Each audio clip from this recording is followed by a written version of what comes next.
Hey, what's going on, everybody? It's Michael and Joe. We're the other guys. It's our first time, our debut segment, podcast, whatever we want to call it. But we've got a great guest. Our first one. We're excited to have this person on. It's going to be a lot of fun. Joe and I are stoked to give this a shot and bring a little bit of fun to the pharmacy and the healthcare space from the other guys' perspective. Joe, tell me a little bit about what you're thinking about our first go round here with the other guys.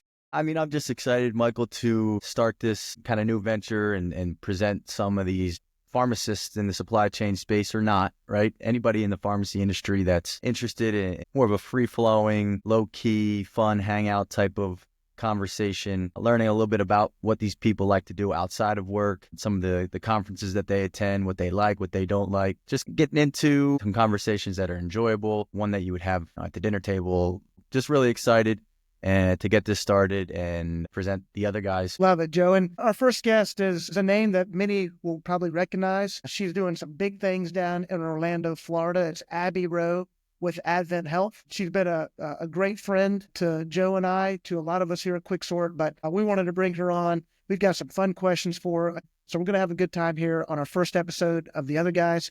Thanks for tuning in, and comment or tell us what you think, good or bad. We can handle it all. Let us know as we get this sent out to all of you. So without further ado, let's bring in Abbi Rowe from Advent Health. Wow. Look at Abbi Rowe, everybody. Yeah. I guess this is going to be it. I think it's fine. I think, hey, the first episode always takes a little engineering to figure out. You look like a real podcaster. You know, they're taking their shoes off. They're putting their feet on the couch now. I was trying to use these. Now you look legit. What does it mean to you to be the first guest on what might become the most popular show in pharmacy history? I am honored. Listen, y'all dropped a teaser on LinkedIn. How long ago was it? 3 months ago? Yeah, 3 months. It's taken the other guys a little bit of production work ready for this. Okay, these other guys dropped this teaser. I think they've got 3 or 4 episodes already done. I can't wait to tune in. I'm texting Michael, where can I find this podcast? Is it Spotify? I mean, is Joe Rogan going to be on next? And then crickets, and there's nothing. And so I'm deeply honored. Abbi, yeah, we were in stealth mode for 3 months. Yeah. The other guys are content creators, and that's what we're hoping to bring here on our first interview with Abbi Rowe from Advent. For everybody tuning in, and Abbi, so you know what you're getting into. Abbi is not prepared for any of the questions we're going to ask. This is a really, lighthearted conversation, just trying to get to know folks in our space a little bit better and give the other guys a fighting chance on how to maybe talk with Abbi should she meet some other guys out in the conferences or meetings or where have you. So, again, appreciate you joining us. I want to start here, Abbi. First question, it's really easy just to get us started. Tell Joe and I a little bit, maybe a couple of projects or things you're excited that you're working on maybe right now or the remainder of the year.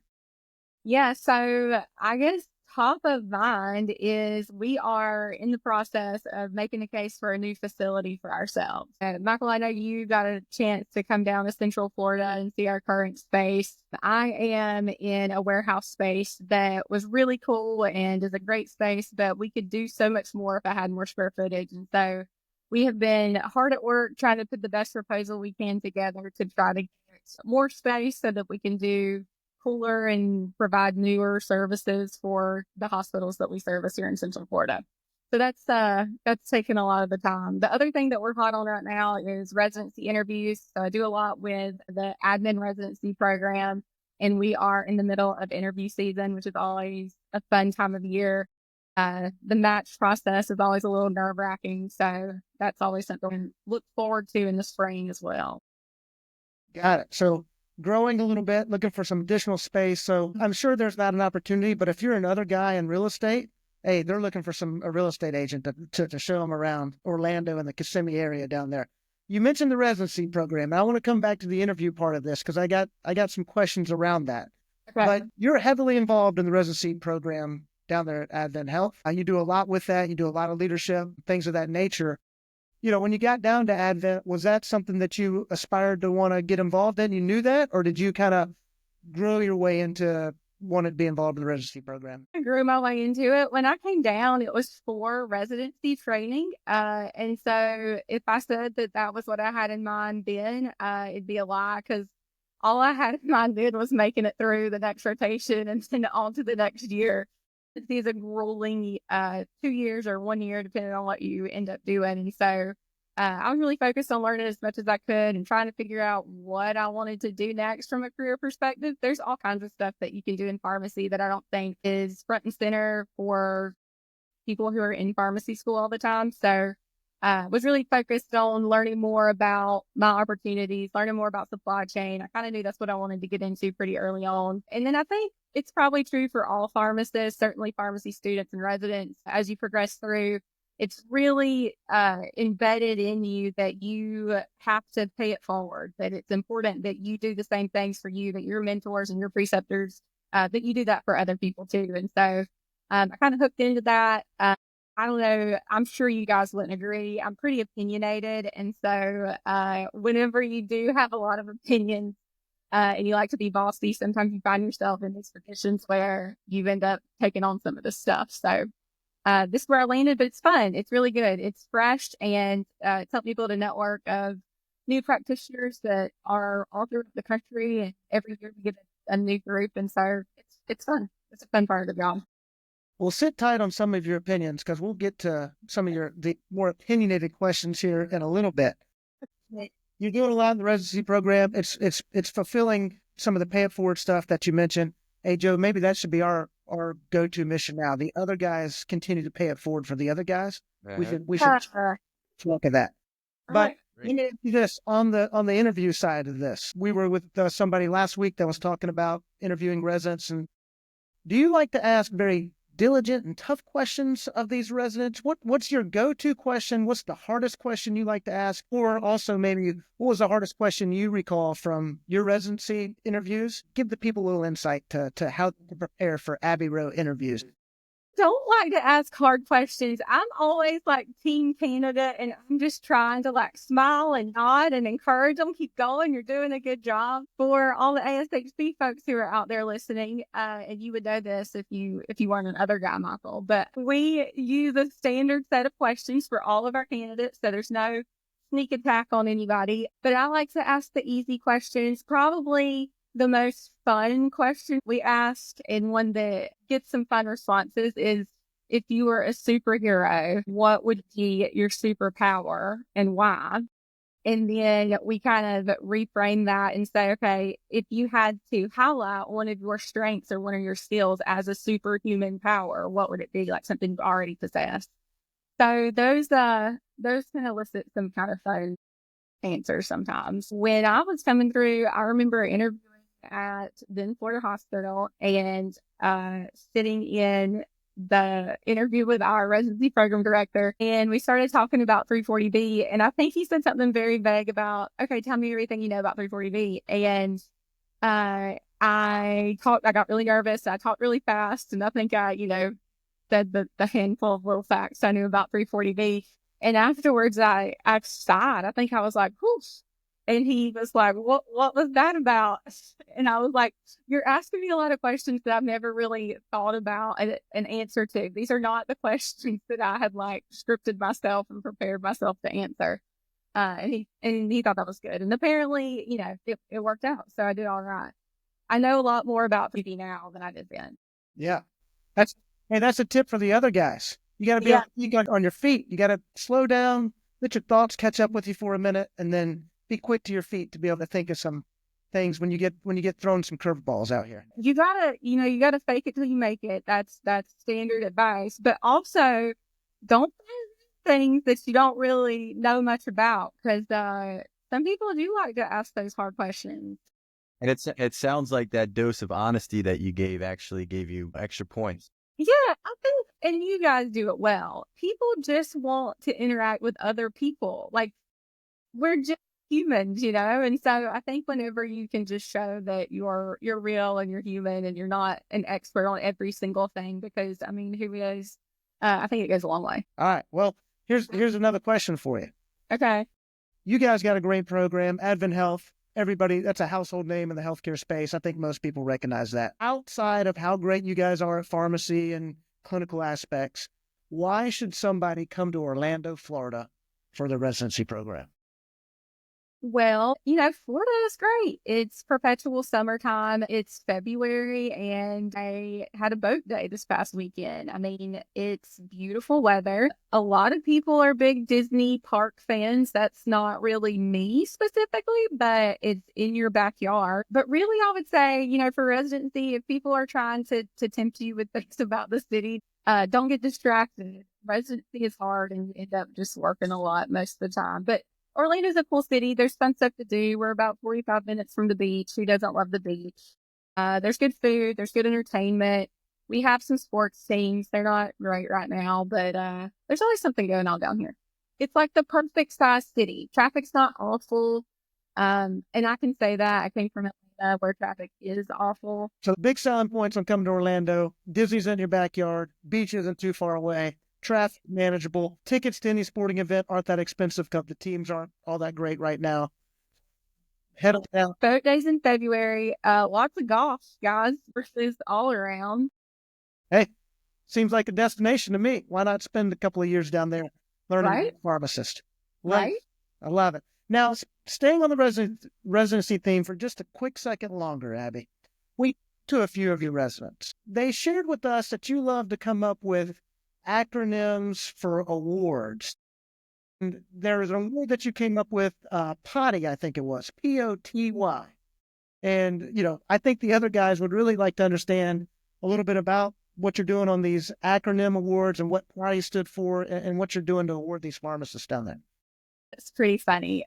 So we have a residency tradition every year that we have a residency roast, and it's at the end of the year, and preceptors will roast the residents and residents will roast the preceptors. And some years it's a little more mild than other years. And some years gets a little more spicy. It just kind of depends on the class. So I've been through quite a few of these, but one of the things that we always do at that event is recognize a preceptor of the year. And so when I was coming along in residency, I guess I was just thinking about acronyms and preceptor of the year, the POTY Award. So before that, we had just printed off a little certificate to give to the preceptor of the year. But my year, we really kind of hooked into the POTY Award.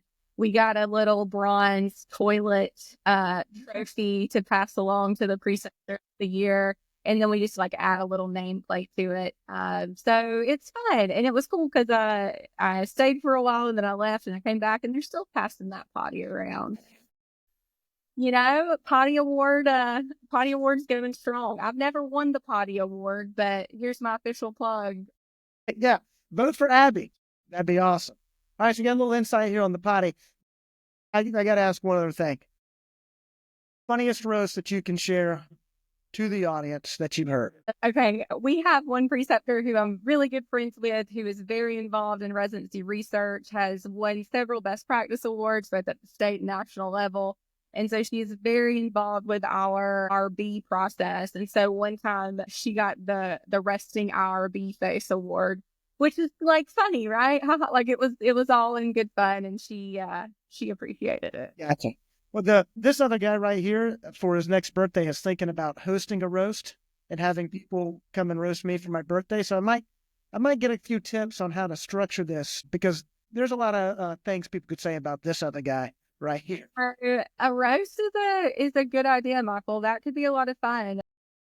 We'll have to film it live. The other guy's roast. I like it. The Tom Brady roast, there's a lot that we can pull from these days. With you. Love it. Let's shift gears just a hair. All right. Okay. You are a world traveler on the conference scene. Woohoo, yeah. You attend a lot of conferences. You show up at a lot of the events. I want to dive into that for just a minute, because I think this is great for the other guys to get a little bit of insight into how you perceive a conference versus how, we perceive a conference and some of the goals and just the tips and tricks or whatever. So first off, what conference format do you like the most? Whether that's the reverse expos, just being the attendee, what do you gravitate towards? What do you like? It's hard. The reverse expos are good. I get what they're there for. I feel like sometimes with the reverse, it can be a win-win, right? You guys can connect with somebody who you've been meaning to connect with, and I can get information from somebody who I've been needing to get information from, and that's always good.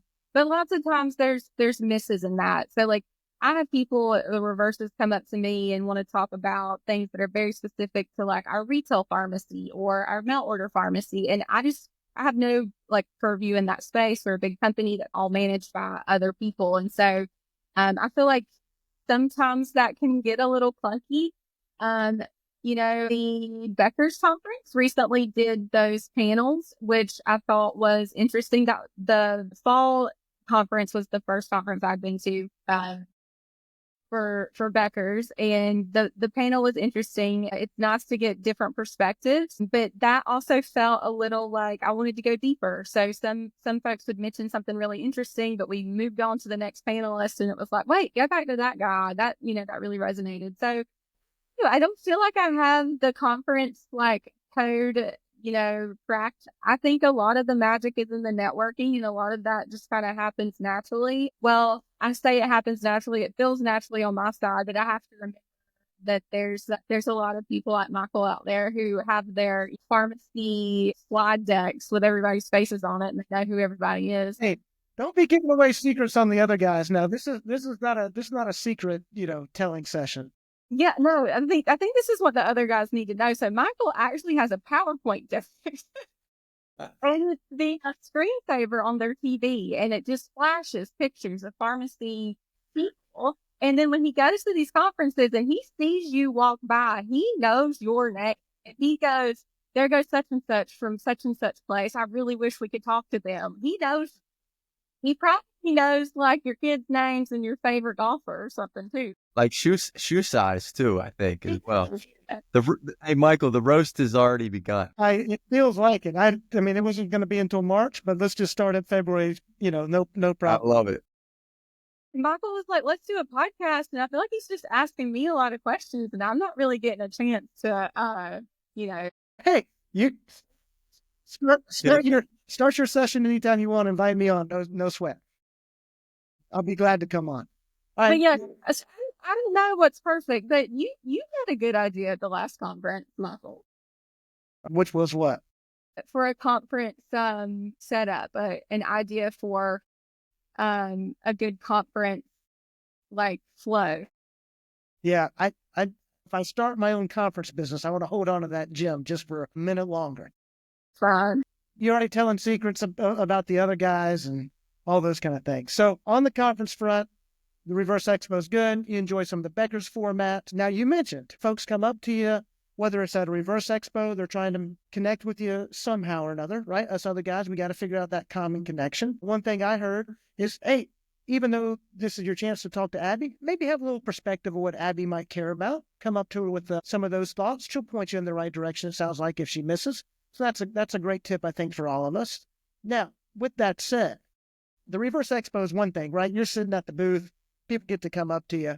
Let's maybe eliminate that as an option. You're at the Becker's, you're at ASHP, you're doing FSHP, all these things. Give the other guys a little insight. How do you like to be approached? And then opposite of that is like, hey, what's kind of annoys you sometimes? I like to keep it casual. Don't put people on the spot. I think it's nice when you just come up, introduce yourself, say, hey, it's kind of like the elevator pitch, right? Hey, I'm with this company. Oh, you're with Advent Health, or you're with X company. Do you guys look at this? I would love to get some time to talk to you if that's something you're interested in. I think something quick. Don't corner people. I think accepting that you might not have the right person is also a big deal. So I think that's why sometimes those reverse interactions feel a little sticky, because it's almost like, promise I'm not trying to lead you astray. I just literally don't know what you're talking about. And so I think some advice would be, if the person is like, thank you, that's not really my purview, going, hey, great to meet you, glad I got you in my network, maybe our paths will cross another day, and kind of, moving along. Keep it casual. Again, it's kind of like when we were talking about the residency interviews. People are just humans, and so if I can't rattle off like my spend to the dollar last month or exactly what products we have on formulary. Like, don't be surprised. Everybody doesn't know every single thing. And so we all walk around with these like brains, right? Like your phone and my computer, and I can't do anything without like looking it up. So I guess like sometimes I'm sure from your end, sometimes the ambiguity seems like a turn off or like they weren't interested, but it also just might be because they, don't have their brain right there in front of them. Yeah. Look, a common phrase or thought on our side of the ledger is, we spend a lot of time thinking about folks on your side of the table, a lot more than you have to spend thinking about us. That's the honest truth. And when you can accept that for what it is, some of those interactions become a little bit more casual, a little bit more natural, or forgiving, for lack of a better way to say it, right? Hey, Abbi doesn't know. Abbi doesn't know. That's all right. Moving on. So speaking of thinking about things, I've learned over the last couple of years in the pharmacy space, you guys are some of the smartest people on the planet. You just mentioned, you got a lot of things moving through that brain, a lot of very important things that you have to be aware of, cognizant of, etc. How do you turn work off? I would imagine that, in this job, it's 24/7. Somebody can show up at 2 a.m. Somebody can show up, on Sunday at noon. How do you turn work off? It's really hard. I don't have a good answer for that. I listened to a podcast or read an article or something recently from Jeff Bezos, and, fan or not fan, whatever, Bezos is a successful guy. And he talked a lot about work-life integration instead of work-life balance. Because he was talking about how balance kind of paints this picture that in order to be successful in one part, you have to take from the other part, and how that really isn't like an ideal situation. And so I guess I would say, yes, everybody has boundaries. You kind of have to prioritize, figure out what can wait, what can, somebody else do, what is an emergency, what's not an emergency. But also, I think it's just important to pursue things that you're passionate about. I think that if work is something that you enjoy, and if you can integrate, your career into your life more, those interruptions on the weekend because, this person called off or whatever become a little more, they're a little easier to absorb and just kind of blend into your day to day. You guys know Zach. Shout out to Zach Hagan, who left me. But one day Zach came to my office and he was like, just very no background, not like this discussion. He was like, what do you say when somebody asks you what your hobbies are? And I'm like, what, are you filling out a dating pro? Like you're married. Where is this coming from? Why do you need the hobbies? And he was like, I want to stay pharmacy. And I'm like, that's okay.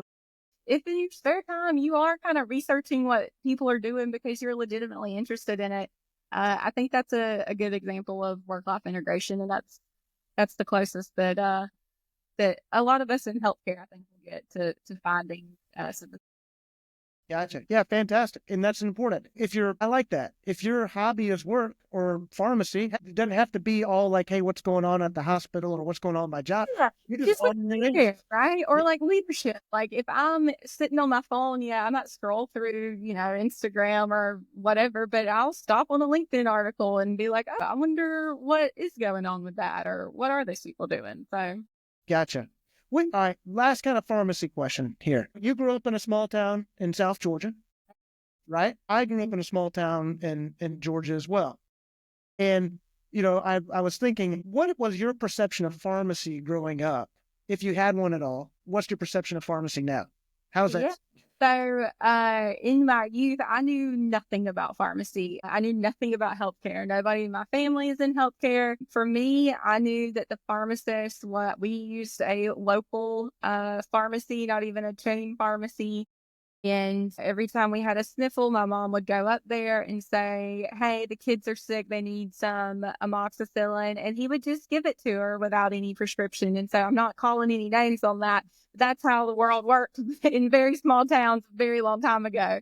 And now we know about antimicrobial resistance, and that's terrifying. But I really didn't know anything about it. I certainly didn't know what pharmacists did. The only kind of thought I had about pharmacy was retail pharmacy. That's a local pharmacy dispensing drugs, or like a chain pharmacist dispensing drugs. And I'll be completely honest with you, when I got into pharmacy school, I didn't know much more. I was a chemistry major who kind of landed into pharmacy, and I got a job working with CVS, and I thought, I've always liked the kind of broader 30,000-foot view of things, and I've kind of always liked the business aspect of stuff. And so in my head, I was like, well, maybe one day I can own my own pharmacy. And I thought that would be a pretty close approach to the things that I'm interested in. And then I did a rotation, and it was an admin rotation, and I loved it. And my preceptor was phenomenal. And she was like, there's residency programs in this, right? And I said, no, I had no idea. And so that really opened the door. And so now I know that pharmacists serve so many roles, and I think that there's so many more places that we could serve roles. I was at a FDA conference this past summer, and we were talking about quality control and 503B operations. And we were talking about how pharmacists don't get that as part of their curriculum. I mean, we're not trained on CGMP. Like, a pharmacist doesn't just know, what a compounding facility should look like. So I think there's even more opportunities out there than even we think about. And we were talking about, and this was just kind of crazy talking, but maybe it makes sense to have pharmacy paths when you major in something, but you get a focus in this other thing. And so if you could do pharmacy school with a concentration in health system leadership, or a concentration in sterile compounding, or a concentration in retail pharmacy, because they are all very different, but tons of stuff that I was. Yeah. I think the perspective of the pharmacist for the other guys was, there's a building and it's got milkshakes and hot dogs and candy on the bottom shelf, and there you go. That was a perception of pharmacy. That's it. Why do they need a spend analytics tool? What do they need that for? Yeah. What are all these colleges about? So awesome. Love it. We're going to move into something that Joe and I call the unscripted. Isn't that not this whole? No, it has been, but this is going to be a little bit more personal, a little bit more fun questions. But before we get to that, one thing that the other guys need to figure out is how to spell some of these drugs that you guys excel at. You can pronunciate them very well, and I'm sure you can spell them. So one segment here on the other guys is, can Joe and Michael spell a generic drug name? We asked Abby to bring one of these to the table, and let's see if Joe or I can spell it. Listen, you said, of course you can say it, but everybody who's listened to this they've heard this. And so with my accent, I don't know if I can say it. So that adds a fun, I know how I say it, but that's going to add a spicy little spin to you guys trying to spell this word or these words. I have a few actually. And so I also feel like for the pharmacist guys out there, I'm going to say these words, and there's going to be 100 people who are like, there's harder ones that you could have put. Yes, there are harder ones, but these are hard to spell. These are not easy ones. You're just talking to two regular Joes here. This is going to be different on all levels. All right. So. In trouble. You're not.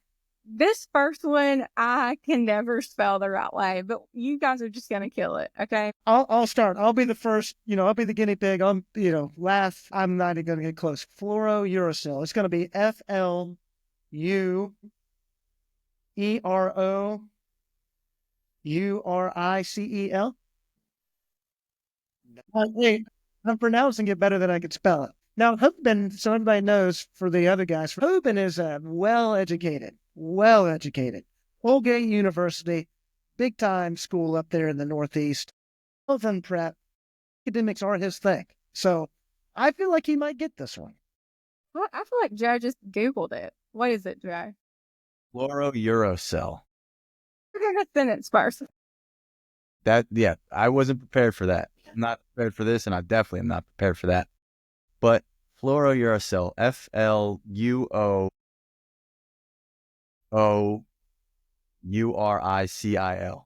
You're so close. Y'all are both very close.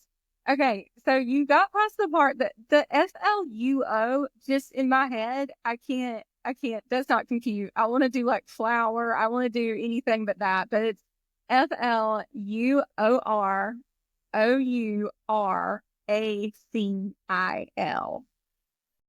Fluorouracil.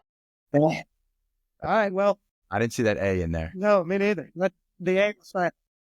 All right, now let's get to the more personal side of the equation, the added script. So we just got some random questions we're going to ask you between Joe and I. I'll start first, Joe. We know you're a big Swiftie, or at least you've seen a number of Taylor Swift concerts. So we're going to give you 15 seconds. How many songs do you think you can name? Oh my gosh, on the spot? Probably like one. Great. Well, Hold here on. we go. Let me get the timer ready. We're going to start the timer. 15 seconds. You think you can only name one Taylor Swift song? On the spot, I'm scared. Right? You paid a lot of money to go to that concert in Atlanta. We would think you'd have a playlist, a set list, have the T-shirt, all the things. Oh, All right. Tell me when you're ready, Joe. All right. Ready? Go. okay. There's Down Bad, and there's Alchemy, and then there's 1,000 other ones. I can't think of a song. Love Story, 5 seconds. the one about Tim McGraw. 3, 2, 1. All right. So, 4 songs out of a catalog of maybe 100. Not bad. We're going to say what my favorite album was. And so in my head, I was mentally preparing for that. That would be too easy. All right, Joe, what do you got? I thought we were going to transition into the fact that we didn't see her much for the Super Bowl because the Eagles just stomped the Kansas City Chiefs. But maybe that's not for the other guys. That's for a different discussion. Let's see here. Abby, Yes. anyone dead or alive who you would be for a day? If you get anybody for a day, dead or alive. Anybody for a day, dead or alive, who would be? It's horrible. Giving me these before, I could have so much better answers. About 20 minutes ago, you mentioned as a resident in the interview, you got to be able to think on your feet when things don't go your way. So, this is other guys 101. I like it. I like being prepared. Anybody I could be for a day. I don't know. I mean, like, Pete Whitney has a pretty sweet life right now. She's not touring. She's chilling, but she's got to put up with Travis, who just lost. He's probably being a baby. I don't know. A thoughtful answer. You can text us your thoughtful answer after this. But we're going to go with she wants to be Taylor Swift for a day, right? Joe, throw the next question. What's the next? Right. Oh. Who was your celebrity crush growing up? Well, there's been multiple, but probably Bradley Cooper is toward top of the list. Yeah. Nice. Big Cooper fan. We've heard that you've gotten into Pilates. I have. So would love to know how that came about. And then on top of that, hardest Pilates move you've had to learn so far.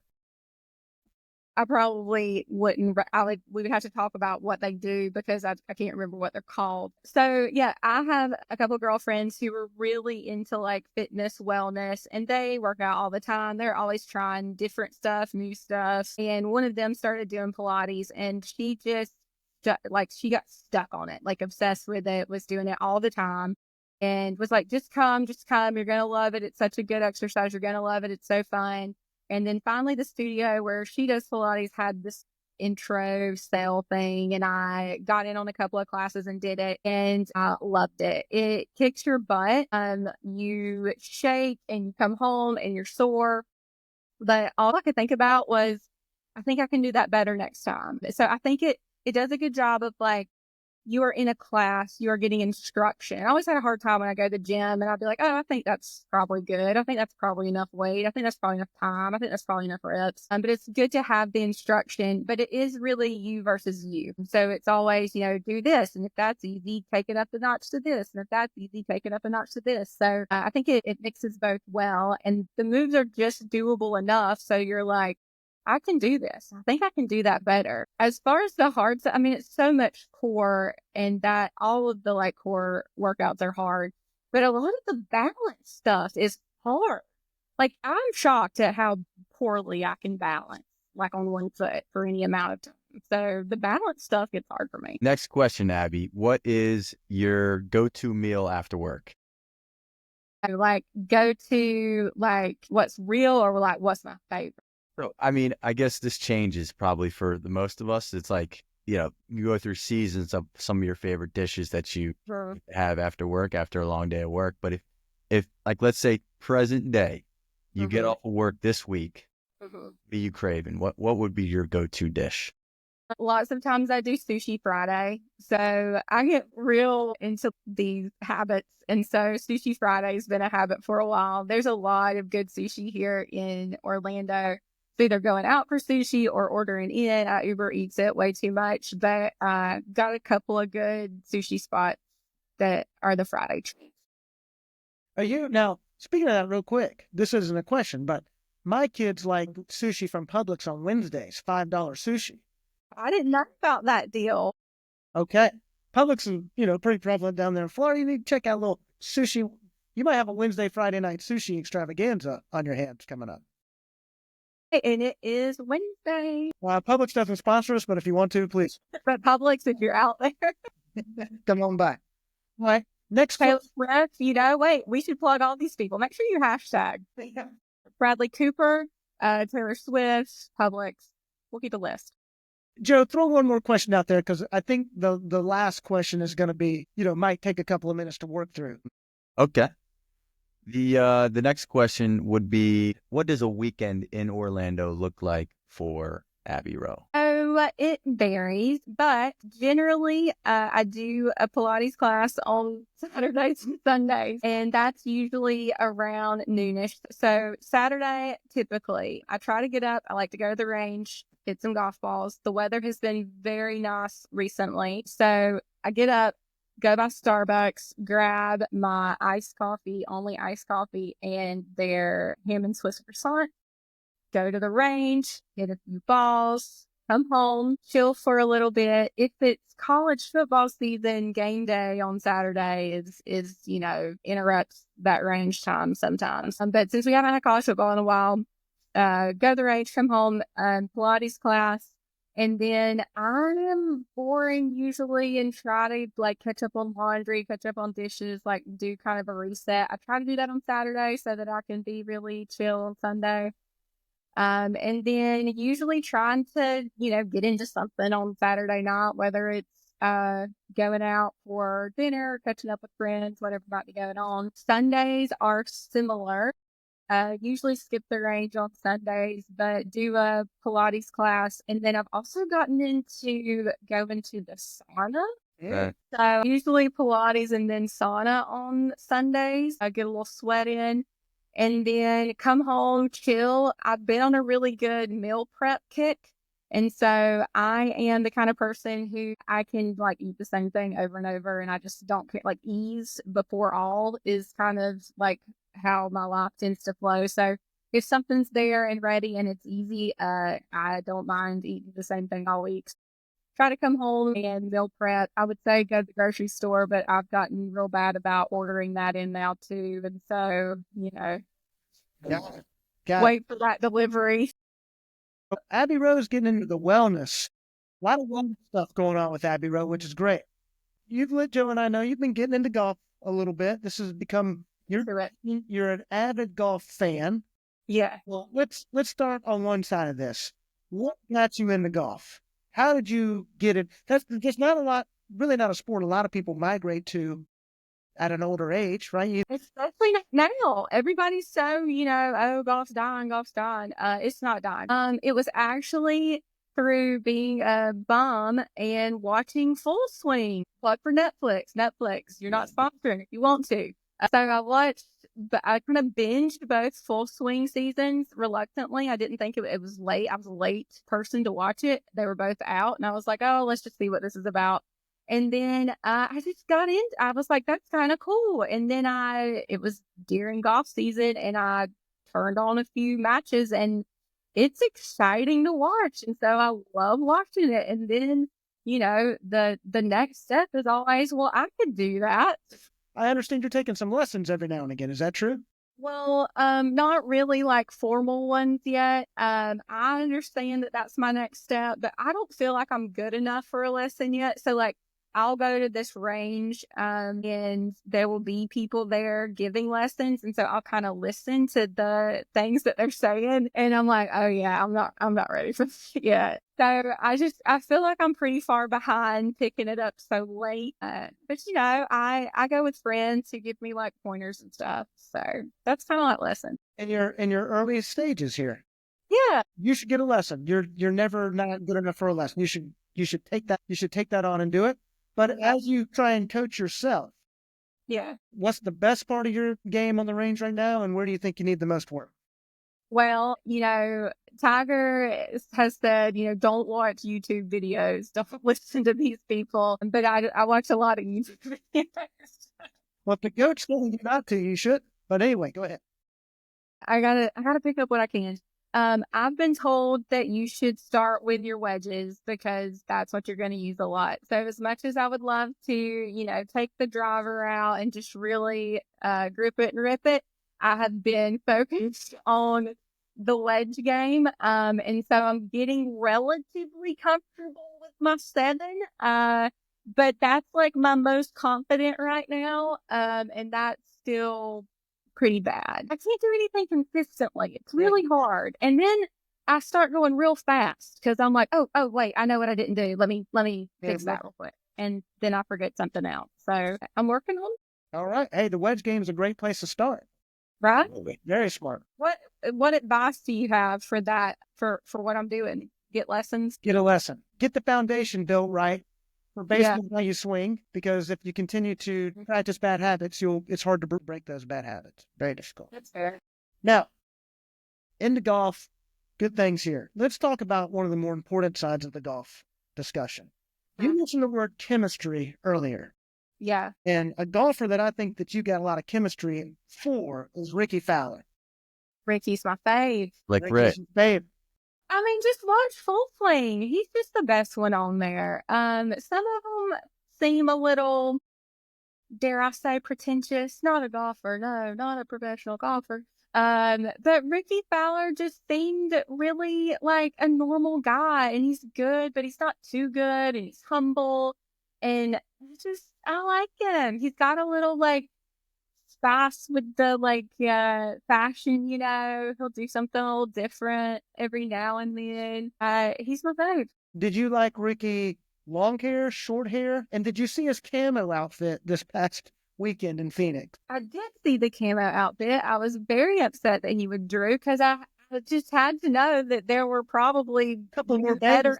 outfits coming. Yeah, we didn't get to see him. I don't love the long hair. I'm trying to get into it, but I like the short hair better. All right. Well, we'll see if we can get a note out to Rickie about that. Yeah. Yeah. Happy's into you with the short haircut. I got one final question. Date venue. Taking Abbi Rowe on a date, what would be a better place to go? Would you rather go play putt-putt or Topgolf? Okay. No hesitation.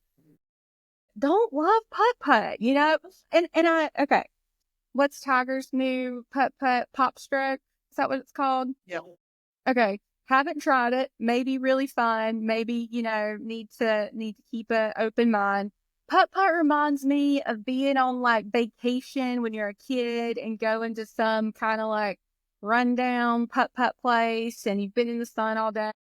It's kind of like chippy and I'm not very good at it and it costs too much and you're like behind 3 families and a couple of kids are crying and people's balls are getting lost. So I prefer Topgolf.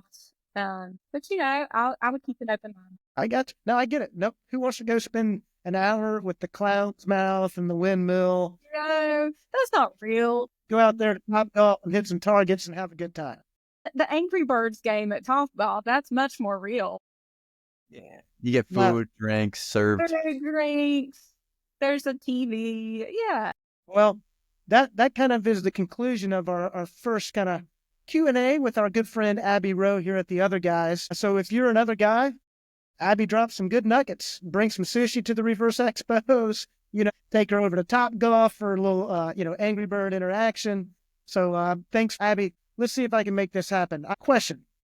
Did you get a frame in the mail? I did get a frame in the mail. Yeah. Let's tell you. Stop it.